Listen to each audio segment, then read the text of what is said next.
Hello everybody, Jeffrey McAvoy here, welcome back.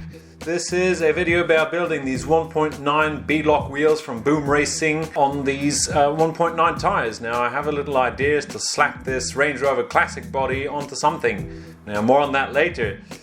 So these are the 16-hole steelie narrow beadlock wheels, which are particular in the way that they are much narrower than your conventional crawler tyres. Now here's one that I made earlier. As you check on the flank of the tire, you'll notice a little rotation arrow. Now, I've seen way too many videos on YouTube where people just mount their tires regardless of the direction of rotation. It makes absolutely no sense. Now, it definitely makes sense to have both the wheels go into the same direction, and the tread pattern on these tires have been designed to work in a certain rotation. So the rims themselves come pre-assembled, so you have to disassemble them, and it gives you a good sense of what's going on. There's also a useful slip of paper with some instructions in it. And so first of all, you first have to start by dismantling the rims, which come in three parts. There are the two rim parts and the center locking ring. Now, I just wanted to make absolutely sure that this rim is not offset, or that the locking ring is not offset. So I measured it, and I can confirm that there's no offset at all, so you can mount it in any way that you like. Now, if you've been watching my videos long enough, you'll definitely know that I like having everything sealed, and so this is no exception. I'm using the same product, the same red Gasket Maker, which is basically some high temperature silicone that I use on engines, and apply it to the inner side of the rim. Now the idea is to have these beadlocks completely watertight, so I can go wading in water without having them absorb the water, because as you know, they contain some foam. So foam is like a sponge pretty much, and so you don't want either your tires to rot from the inside, nor your tires to weigh 10 kilos each.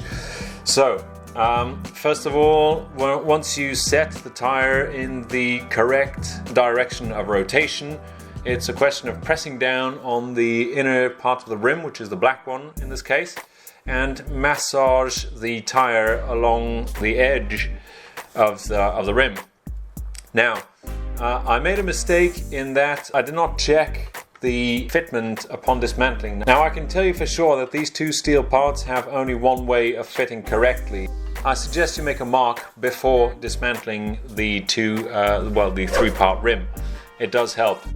Now whip out this Loctite 243, which is the blue thread locking compound, since I don't want to spend my life on all fours looking for lost bolts. A little dab of this will help to keep them in place and never lose them at all.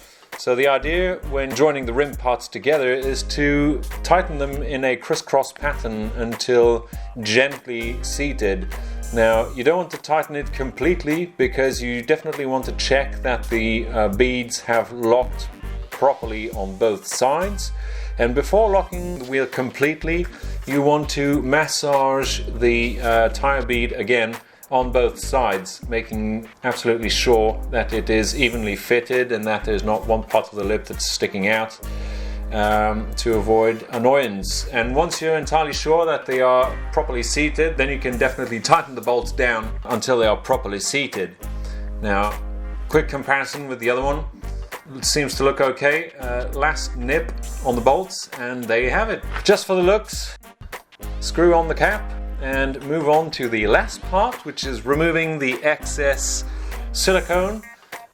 I just used a piece of rag, which I threaded through each of the 16 holes of the wheel from the inside out. This ensures that any excess is wiped off, and that the entire wheel is properly sealed. Now obviously, since they are completely sealed, these wheels are not vented, but I don't think it matters that much. They are quite narrow, so they do need to contain some sort of pressure, I guess. And that's all there is to it. So make sure that you observe the direction of rotation and do them by pairs. Now, do these tires have grip? Let's quickly find out. This is, by the way, the brand new Associated Electrics Enduro Sendero chassis bearing the Range Rover Classic body. There will be definitely more videos about that later, so make sure you stay tuned. And I'd say that these tires are good so far. I didn't have much time to test them yet, but I'm definitely happy with the way they handle on the rocks, on wood, on grass, and yeah, so I'm quite happy. So there you have it. Thank you all so much for watching. Make sure you stay tuned for some more videos about this Enduro Sendero, which is going to be heavily modified. I have a huge series down the pipeline regarding this model because it's great out of the box, but there's loads of room for improvement. So stay tuned. If you just bought one or if you plan to buy one, then there will definitely be a whole line of videos which you will definitely find interesting.